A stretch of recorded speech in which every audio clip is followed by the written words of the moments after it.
तमाम देखने वालों को डॉक्टर वजाहत का सलाम और इस उम्मीद के साथ अपने शो को स्टार्ट करते हैं कि आप लोग अपने घरों पे खैरियत से होंगे और बिल्लाशुबा हमारे शो का इंतज़ार कर रहे होंगे और साथ साथ उन नाजरीन का शुक्रगुजार जो कि हमें बहुत अच्छी तरीके से फीडबैक देते हैं, हमारे शो की पजराई करते हैं, तारीफ़ें करते हैं और इन तारीफ़ों से हमारे अंदर भी हिम्मत होती है कि हम नए टॉपिक्स को लेके नए तरीके से आपके पास आएँ। और हमारी टीम इसीलिए आप जुटी हुई है कि आप लोगों को ज़्यादा से ज़्यादा इन्फॉर्मेशन दें मेडिसिन के हवाले से और मेंटल हेल्थ के हवाले से। जो आजकल के हालात हैं, स्ट्रेस लेवल बहुत बढ़ गया है, डिप्रेशन बहुत बढ़ गया है, लोगों में नींदें नहीं आती और इनके साथ साथ जिस्मानी बीमारियां भी बहुत बढ़ गई। तो हमारा ये मिशन है हेल्थ फर्स्ट बाय डॉक्टर वजाहत के शो के तबस्सुस से कि आप लोग घरों में बैठ के अपनी सेहत को बेहतर करें, अपने मेंटल हेल्थ को बेहतर करें। और इसी कंटिन्यूटी में आज हमने बहुत इंटरेस्टिंग टॉपिक को चूज़ किया है। जी हाँ, narcissistic personality traits and disorder. ये नार्सिसिस्टिक होता क्या है?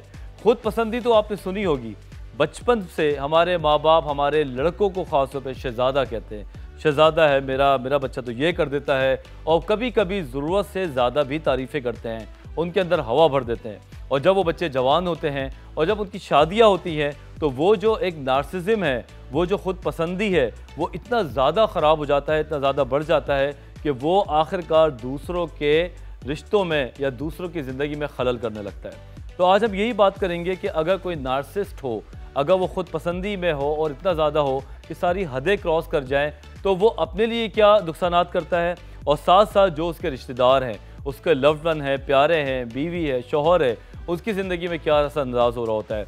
इसी असना में हमने अपने दो प्रोफेशनल्स को अपने साथ बुलाया है। अभी हम छोटे से ब्रेक पे जा रहे हैं और ब्रेक के बाद हम इसी टॉपिक को अनफोल्ड करेंगे। आपसे ये दरख्वास्त है कि आप यहीं रहें, क्योंकि हम यूँ गए और यूँ आए।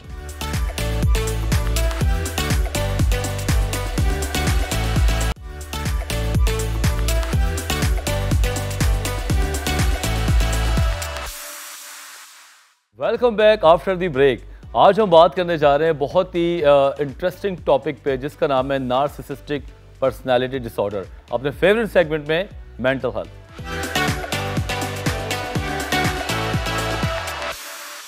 अमूमन आपने सुना होगा कि कोई शख्स हर चीज़ में अपने आप को ज़्यादा से ज़्यादा इंडल्ज करने की कोशिश करता है कि मैं ये हूँ, मैं ऐसा हूँ, मैं वैसा हूँ, मैं कर दूँगा, अरे कोई मसला नहीं है, मैं तो बैठा हूँ ना। तो ये जो मैं है, ये शुरू में तो बहुत अच्छी लगती है, लेकिन एक टाइम के गुजर जाने के बाद सामने वाले को ये जो मैं और बिल्कुल ही जनाब उसका जो इन्फ्लुएंस है वो बुरा लगने लगता है। और वो होता क्या है, उनकी कैसी पर्सनालिटीज़ होती हैं। तो इसी वजह से आज हमने एक बहुत ही अच्छी साइकोलॉजिस्ट हैं जो कि पर्सनालिटीज़ के ऊपर बहुत अच्छी बात करती हैं। हमारे साथ हैं Zainab Khan, clinical psychologist, Aga Khan health and services. आइए इनसे मिलते हैं। अस्सलाम वालेकुम।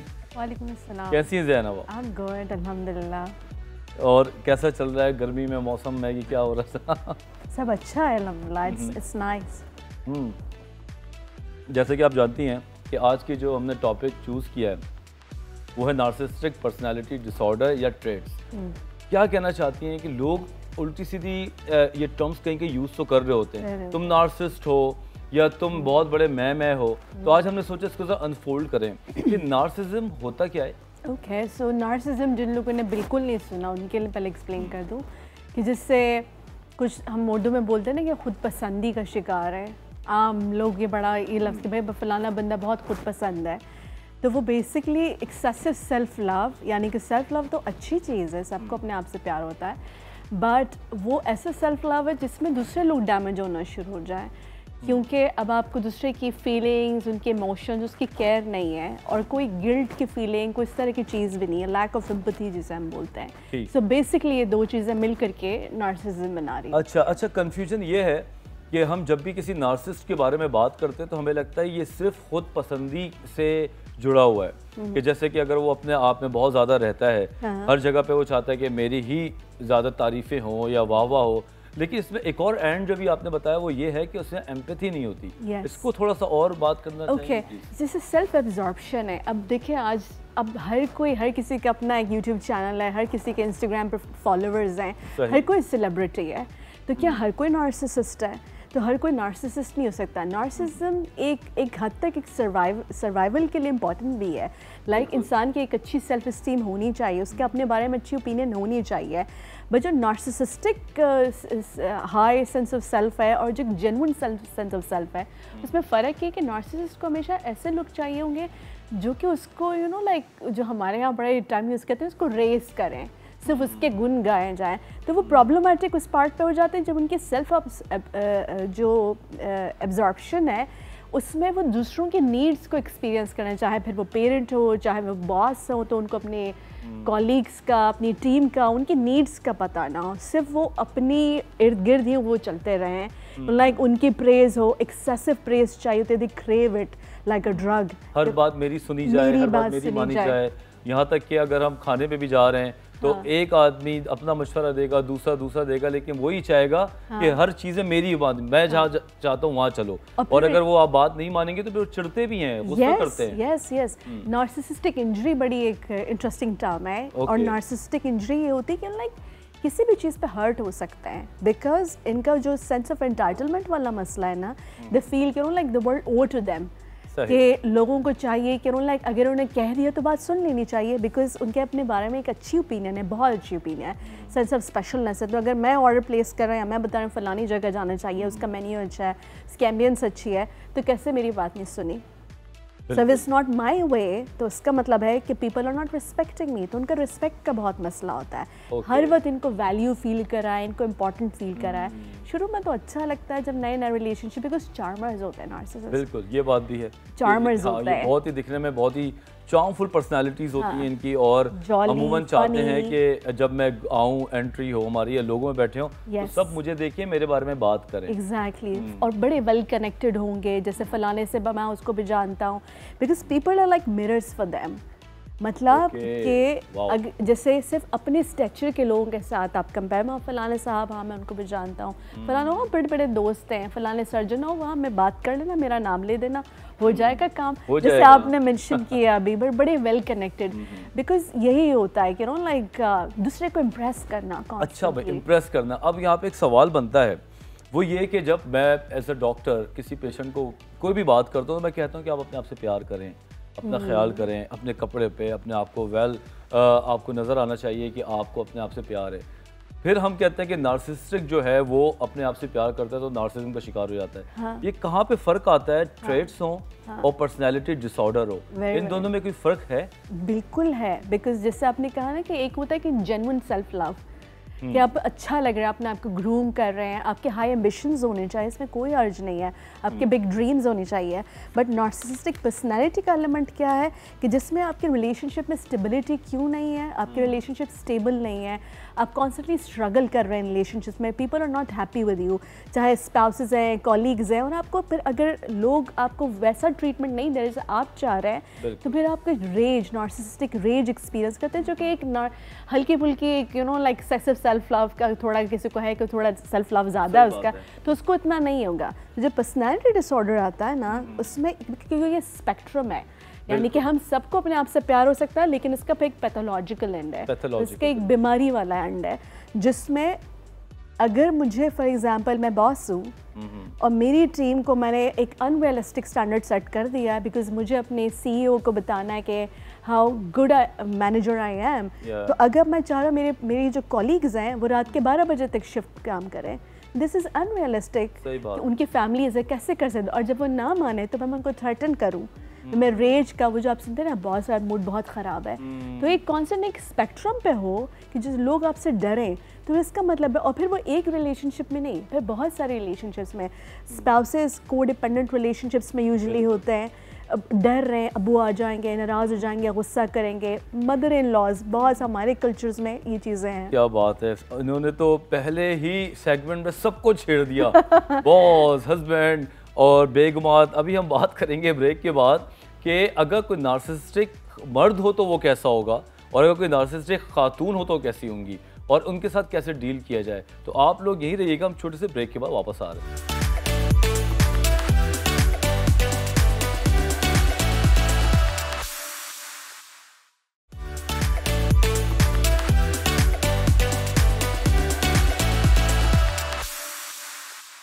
तो जनाब बात कर रहे हैं नार्सिसिस्टिक पर्सनालिटी डिसऑर्डर और ट्रेट्स के ऊपर, जो कि हमारे माशरे में बहुत ही ज़्यादा पाए जाते हैं और सितम ज़रीफ़ी ये है कि पहचान में आने में बड़ी देर लगती है। ज़ैनब साहिबा के पास एक सवाल छोड़ के मैं गया था, लेकिन उससे पहले मैं आप बताना चाहूँ कि हमें स्टूडियो में ज्वाइन किया है doctor Syed Abul Hasan, clinical psychologist हैं, CEO Bridge rehabilitation centre and psychiatric services Lahore से। अस्सलाम वालेकुम अबुल हसन साहब।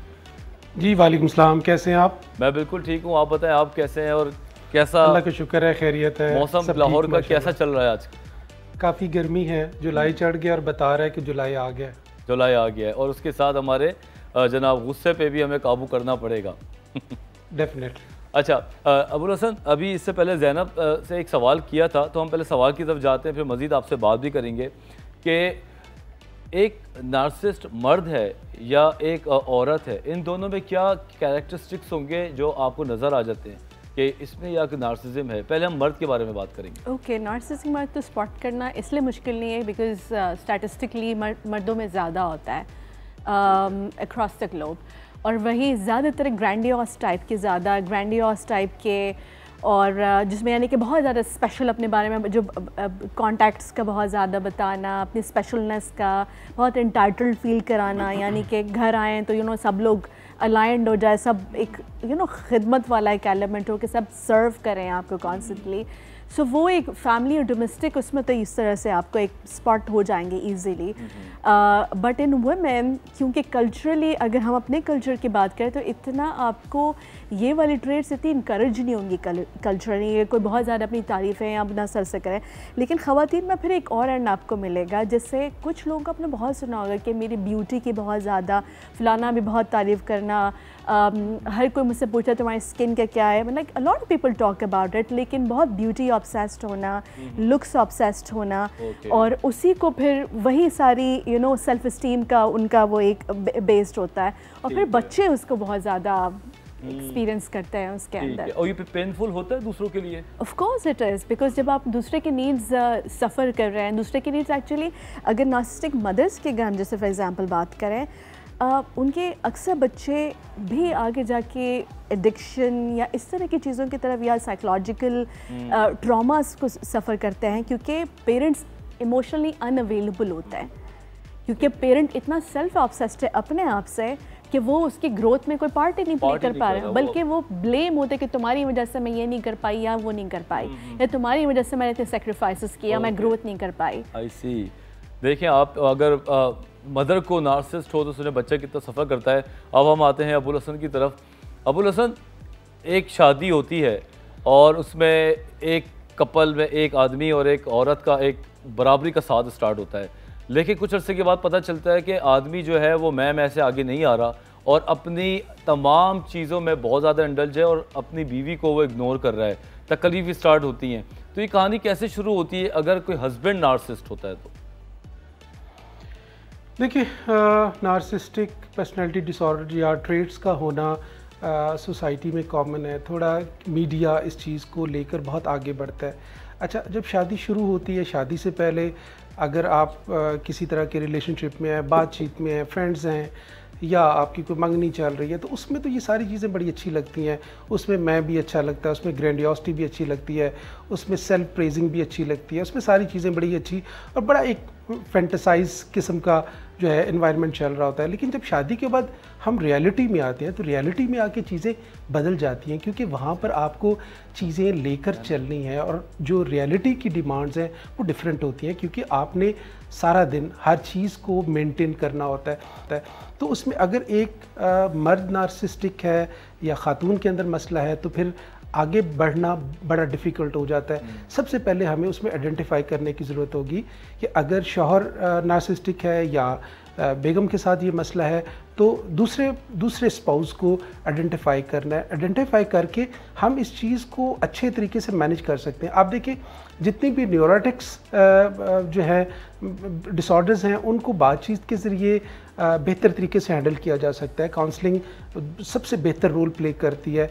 इवन हम घरों के अंदर अगर बातचीत करना शुरू कर दें और किसी के भी मसले को समझ लें तो मेरे ख्याल में इसमें आसानी हो जाती है, लेकिन हमें ये कुछ टाइम के बाद ही अंदाज़ा होता है। अच्छा। और उसमें सम टाइम अगर मर्द के अंदर नार्सिसिस्टिक ट्रेट्स ज़्यादा नज़र आ रहे हैं तो उसमें हमें देखना होगा हिस्ट्री के अंदर ख़ास तौर पे जब बच्चा होता है तो माँ बाप अपने बच्चों को ख़ास तौर पर कल्चरली बहुत प्रेज़ करते हैं, ओवर प्रेज़ करते हैं और बच्चों को ओवर एस्टिमेट किया जाता है, जिससे लड़कों के अंदर ख़ास तौर पर अगर इस तरह का रुझान हो तो उनके अंदर फिर ये एक ग्रैंडियोसिटी लेवल बढ़ता है, सेल्फ इस्टीम बढ़ती है।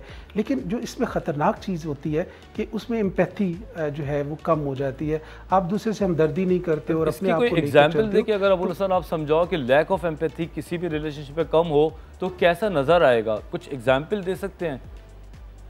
देखिए वो नज़र इस तरह से आएगा कि अगर घर के अंदर वाइफ तकलीफ़ में है और वो अपने मर्द की अटेंशन चाहती है, चाहे वो प्रेगनेंसी के दौरान है, डिलीवरी के दौरान है या घर में बच्चों को पालने के हवाले से है, तो नार्सिसिस्टिक जो मर्द है वो उसको इग्नोर करेगा और वो अपने उसमें रहेगा कि ये मेरे लेवल की चीज़ें नहीं है और मैं नहीं कर सकता और मैं करूँगा भी नहीं। तो उसमें ये कि जाहिर है आप घर के जो सर्कल को लेकर चलते हो, मिलकर चलते हो, तो उसमें औरत सफ़र करती है और मर्द इस चीज़ को बिल्कुल भी जो है रिकग्नाइज़ नहीं कर पा रहा होता जिसके साथ ये प्रॉब्लम्स होते हैं।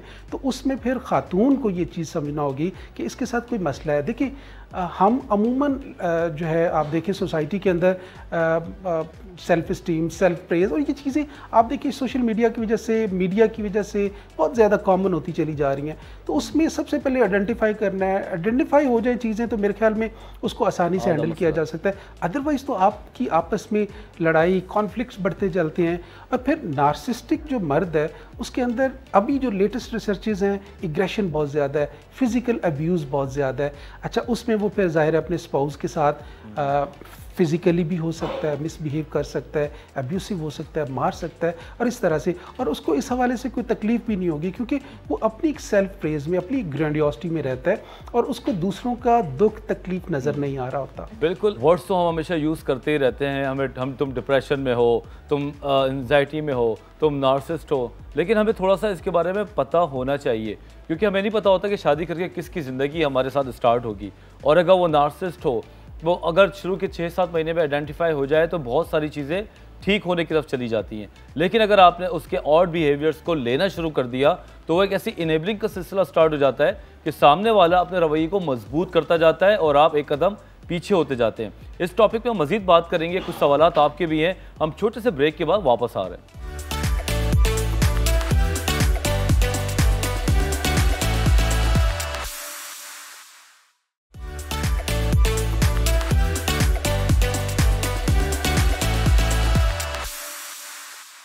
अगर आपको लगता है कि आपका जो लव्ड वन है या आपका जो पार्टनर है वो आपको बहुत ज़्यादा प्रेशराइज़ करता है और साथ साथ बहुत ज़्यादा अपनी तारीफ़ें करता है और करवाता है, तो ये क्यों, क्या वजह है इसकी, हम इस बारे में मज़ीद बात करेंगे। अबुल हसन, एक बात मुझे बताएं कि कोई नार्सिसिस्ट शख्स है वो किस तरीके से अपने आप को ऑपरेट करता है और करवाता है दूसरों के साथ? देखिए बेसिकली तो आप ये देखें ना, एक नार्सिसिस्टिक के अंदर शुरू से जो एक चीज़ बिल्डअप हुई होती है कि उसको ये लगता है कि उसको सबसे ज़्यादा अटेंशन की ज़रूरत है, सबसे ज़्यादा एडमायर होने की ज़रूरत है और वो फैंटेसाइज कर रहा होता है अपने आप को। अमूमन शादी से पहले घरों में बेटों को, हमारे इंटीरियर्स में आप देखें तो हमारे यहाँ चौधरी स्टाइल, जट स्टाइल और ये बड़े स्टाइल तो बहुत मौजूद हैं जिसमें हम बेटों को ख़ास तौर पे इस हवाले से परवरिश दे रहे होते हैं। लेकिन चीज़ें तब खुलती हैं जब शादी होती है और बाहर से एक लड़की आती है, तो फिर चीज़ों का अंदाज़ा होता है। आप एक कंपैटिबिलिटी के साथ अपनी लाइफ को आगे लेके बढ़ सकते हैं, लेकिन वहाँ पर फिर क्या होता है कि चीज़ें इतनी मुश्किल होना शुरू हो जाती हैं और सोसाइटी के अंदर ये लोग सम टाइम जो नार्सिसिस्टिक होते हैं आइडेंटिफाई शादी के बाद होते हैं। अच्छा, उसमें ये होता है कि अगर आप इनको उस वक़्त नहीं समझते तो मैंने देखा है मोस्टली शादियां जो हैं ब्रेक हो जाती हैं शादी के 6-8 महीने बाद, साल के बाद प्रॉब्लम्स आना शुरू हो जाते हैं। लेकिन अगर हम थोड़ा सा सिर्फ इसके बारे में एजुकेशन ले लें, हम समझ लें या काउंसलिंग ले लें या किसी तरह से भी किसी से रब्ता कर लें, तो हमें पता चल जाएगा कि हम इनको बड़े अच्छे तरीके से हैंडल कर सकते हैं, चीज़ों को अच्छे तरीके से लिया जा सकता है। एक सबसे बड़ी कॉमन चीज़ जो नार्सिसिस्टिक के अंदर है, डिनाइल। वो कभी भी ये नहीं समझता कि मेरे साथ कोई मसला है, वो समझता है मैं बिल्कुल ठीक हूँ। ये जो डिफेंस मैकेनिज़्म है, जो सेल्फ डिफेंस है, जिसमें डिनाइल सबसे ज़्यादा स्ट्रॉन्ग है, वो आपको रियलिटी की तरफ आने नहीं देता। जब आने नहीं देता तो आप दूसरों के साथ एक बराबरी वाला सलूक नहीं करते हो तो चीज़ें ख़राब होना शुरू हो जाती हैं। जो ख़तरनाक चीज़ होती है, अगर नार्सिसिस्टिक को हम लोग शुरू में ही आइडेंटिफाई करके ट्रीट नहीं करेंगे तो ये बढ़कर साइकोसिस की तरफ चला जाता है। और अगर कोई नार्सिसिस्टिक आप ये देखें कि वो स्मोक की तरफ है या कोई सब्सटेंस लेता है, जैसे चर्च का इस्तेमाल करता है या अल्कोहल, तो वो ये जो सब्सटेंस यूज़ है ये उनकी बीमारी को और बढ़ाते हैं और उससे फिर ये मसाइल पैदा होना शुरू हो जाते हैं। फिर क्या होता है, नेगेटिविटी बहुत होती है, फिर उसमें पैरानोया बहुत ज़्यादा आ जाता है। उसमें फिर ये होता है कि मसाइल इस हद तक होते हैं जिसमें फ़िज़िकल जो अब्यूज़ है वो बहुत बहुत कॉमन है, बहुत ऑब्वियस होता है। और तो इसमें अगर हम समझदारी के साथ बीमारियों को समझें और साइकोलॉजिकल डिसऑर्डर्स को समझें तो इसको अच्छे तरीके से मैनेज किया जा सकता है। और डेफिनेटली रिश्तों को बचाया भी जा सकता है, क्योंकि अमूमन हमारे पास जो ख़वातीन आती हैं नार्सिसिस्ट हस्बैंड्स की, वो जब आती हैं जब रिश्ते ख़त्म हो चुका होता है, हो रहा होता है। वो लड़की अपने घर आ जाती है और फिर हमें बताती है कि हमें एक ऐसे शख्स का पाला पड़ा जिसने मैं के अलावा कुछ और किया ही नहीं है, और पूरे टाइम हम उसको मनाने के चक्कर में लगे रहे और हम टूट के बिखर चुके हैं। लेकिन वो थोड़ा लेट हो जाता है, इसीलिए हम इस शो को कर रहे हैं कि थोड़ा प्रोएक्टिव अप्रोच करें। अच्छा ज़ैनब, एक और बड़े मज़े की टर्म है यहाँ पे जिसे कहते हैं नार्सिसिस्टिक गिल्ट।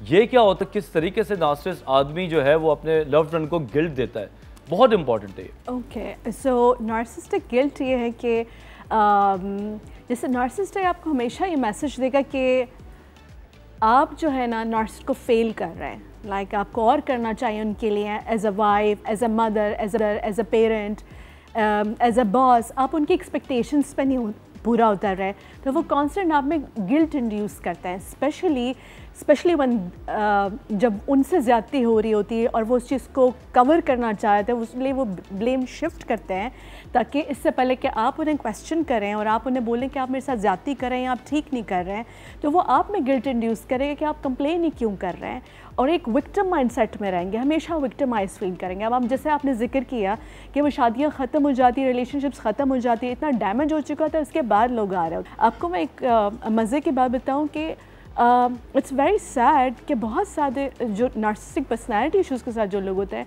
उनकी मल्टीपल रिलेशनशिप्स की हिस्ट्री होती है, और शुरू में फैमिली भी सपोर्ट करती है क्योंकि वो भी उस गिल्ट और उस कोवर्सिव साइकिल का हिस्सा होता है कि उसको कॉन्स्टेंटली डिफेंड करते हैं बिकॉज वो विक्टिम प्ले कर रहा होता है सबके सामने। तो आप ये देखें कि एक के बाद एक, चले एक पार्टनर आपको सही नहीं मिला जिसने आपसे ज़्यादती की, लेकिन क्या हर दूसरा पार्टनर आपके साथ ज़्यादती कर रहा है?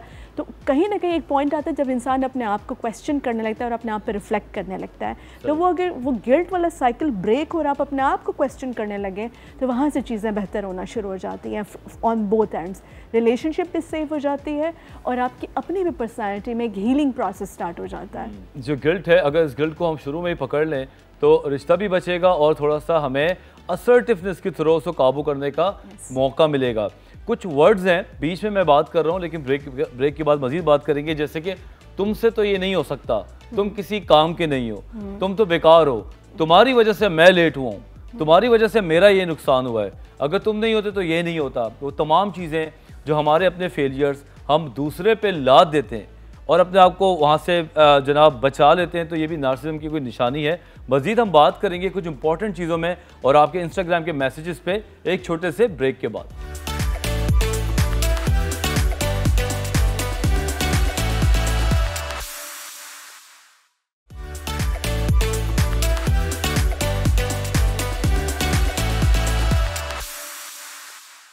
जी जनाब, हमारा लास्ट सेगमेंट है और मैं नहीं चाहूँगा कि टाइम वेस्ट हो, तो अबुल हसन से डायरेक्ट मेरा ही सवाल है कि ये जो नार्सिसिज्म होता है ये किस चीज़ से ट्रिगर होता है फैमिलीज़ में, मतलब उस बंदे में किस वजह से वो ज़्यादा ट्रिगर कर रहा होता है? देखिए, एक तो अगर कोई भी नार्सिसिस्टिक है तो उसको किसी भी ट्रिगर की ज़रूरत नहीं है, वो ऑलरेडी इतनी ग्रैंडियोसिटी में है, उसकी सेल्फ इस्टीम या उसकी अपनी सेल्फ प्रेज इतनी हाई होती है कि उसको सारे लोग जो है कमतर लग रहे होते हैं। अच्छा, हकीकत में ऐसा होता नहीं है, क्योंकि हम ह्यूमन बीइंग है और कहीं ना कहीं हमारी कमी कोताही होती है और ये बात उसको पता होती है, लेकिन क्योंकि उसके अंदर एक साइकोलॉजिकली वो अपने आप को अब समझ रहा होता है, तो वो किसी भी छोटी सी बात पे ट्रिगर हो सकता है। अच्छा, शादी से पहले आप ये देखें कि अगर लड़का लड़की बातचीत में है तो वहाँ पे ये चीज़ें बहुत जल्दी आइडेंटिफाई नहीं होती, क्योंकि हम एक दूसरे का बहुत ख्याल रख रहे होते हैं और बड़ा फैंटेसाइज, बड़ा अच्छा माहौल पहले से लग रहा होता है। लेकिन जब हम किसी के साथ रिलेशनशिप में आ जाते हैं, यानी शादी के बाद, फिर वहाँ पे चीज़ें, एक्सपेक्टेशंस बढ़ जाती हैं और वो ये समझते हैं कि अपनी कहानियाँ बनाते हैं और ज़हन में सोच रहे होते हैं कि जो मैं सोच रहा हूँ, मैं कर रहा हूँ, एग्जैक्टली वैसे होगा, लेकिन रियलिटी में ऐसा नहीं होता। तो किसी भी छोटी सी बात से फिर ट्रिगर हो जाते हैं। लाइक अगर जो है उनकी बीवी उनका साथ नहीं दे रही, टाइम पे चीज़ें नहीं हो रही। अच्छा, अगर टाइम पे हो भी रही हैं तो वो उनको चाहिए होता है कि अप टू द मार्क चीज़ें हों, और उसमें वो फिर जो है प्रॉब्लम्स क्रिएट करना शुरू कर देते हैं। जो चीज़ें ख़तरनाक होती हैं उसमें ये होता है कि अगर इनको हम टाइम के साथ आइडेंटिफाई करके मैनेज नहीं करते तो खुदा न खास्ता ये जब साइकोसिस की तरफ जाता है तो यही चीज़ें पैरानोया हो जाती हैं। बिल्कुल। अच्छा ज़ैनब, आप मुझे ये बताएं कि किसी को इस किस्म के ट्रेड्स हैं और नज़र आ रहा है तो उसकी फैमिली को उसको शहज़ादा बना के ही रखना चाहिए कि हाय मेरा शहज़ादा, हाय ये क्या कर दिया, या उसको कन्फ्रंट करना चाहिए और कैसे करना चाहिए? ये एक डायलेमा है। जिस तरह अबुल हसन ने शुरू में बोला कि हम लोग अपने बेटों को तो बिला वजह की शहज़ादा बना के ओवर एस्टिमेट भी कर रहे होते हैं, तो कोई फैमिली टूल है आपके पास? नार्सिसिस्ट हर मुमकिन कोशिश करेगा कि उसे कभी कन्फ्रंट ना किया जाए, तभी वो विक्टिम मोड जो चलता है ना उसका। कन्फ्रंट का एक हम टर्म यूज़ करते हैं, थेरेपी में बहुत इस्तेमाल करते हैं कि एम्पैथेटिक कन्फ्रंटेशंस होते हैं, यानी कि बहुत प्यार मोहब्बत से आप आप उनको पर्सनल स्टेटमेंट्स देते हैं, पर्सनल कमेंट्स नहीं करते, लेकिन आप उनके एक्शन को ज़रूर क्वेश्चन करना शुरू कर देते हैं। अच्छा, नार्सिसिस्टिक इंजरी हो जाती है इनको, यानी कि उनको बहुत बुरा लग जाता है। रेज का जैसे डॉक्टर साहब जिक्र कर रहे हैं, रेज होता है, बहुत गुस्सा आता है जब उनकी किसी भी चीज़ को क्वेश्चन करते हैं। तो उनका तरीका होता है कि एक तो आप उनके साथ आर्ग्यूमेंट्स में ना जाएं because they will win it, और वो उल्टा उनके उस साइकिल को और प्रमोट करेगा। तो इनको उनके बिहेवियर पे थोड़ा टाइम के बाद सिचुएशन को थोड़ा डिफ्यूज़ होने का इंतज़ार करें, उनके एक्शन के ऊपर उनको बताया जाए। वो जो ब्लेम शिफ्ट करते हैं, ब्लेम शिफ्टिंग के ऊपर फोकस करें कि हमेशा ब्लेम दूसरे की तरफ क्यों जाता है। सो बेसिकली क्वेश्चनिंग बिहेवियर, लेकिन इम्पर्सनल तरीके से। बिल्कुल करना चाहिए, एक तरीका होता है। और इसको पहले अगर आपको लगता है कि आपके घर में कोई नार्सिसिस्ट है, इन्हीं खूबियों का उसके अंदर वो चीज़ें हैं, तो अगर आप पे हिम्मत नहीं है तो आप थेरेपिस्ट के पास जाके मशवरा ले सकते हैं कि भाई मैं चाहता हूं लेकिन मुझे टूल्स नहीं पता। तो आपका जो काउंसलर है, आपका जो थेरेपिस्ट है, वो आपको इनडायरेक्ट थेरेपी में बड़ी हेल्प कर सकता है।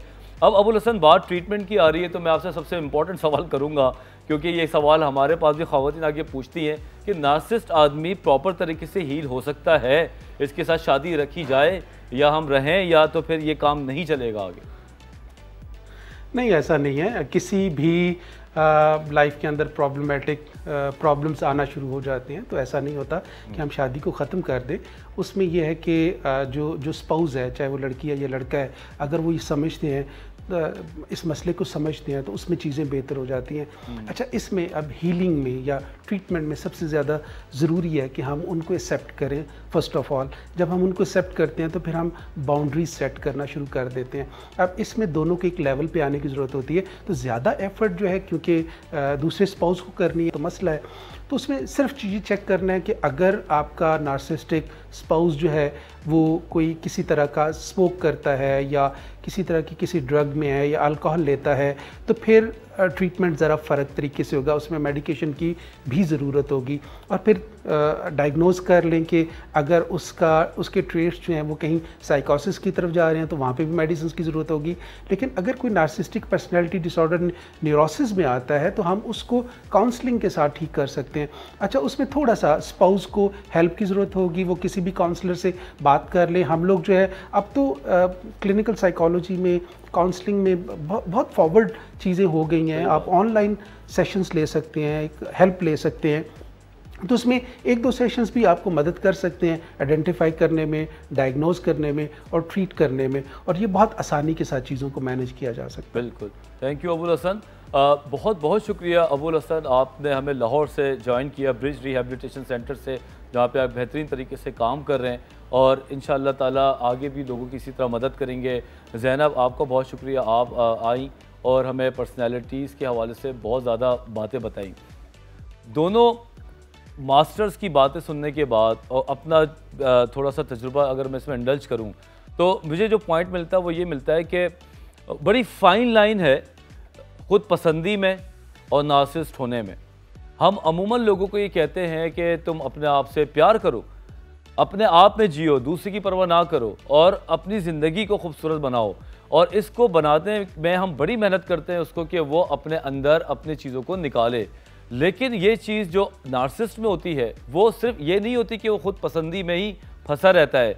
प्रॉब्लम ये है कि वो दूसरों की परवाह नहीं करता, वो दूसरे के एहसासात को नहीं समझता।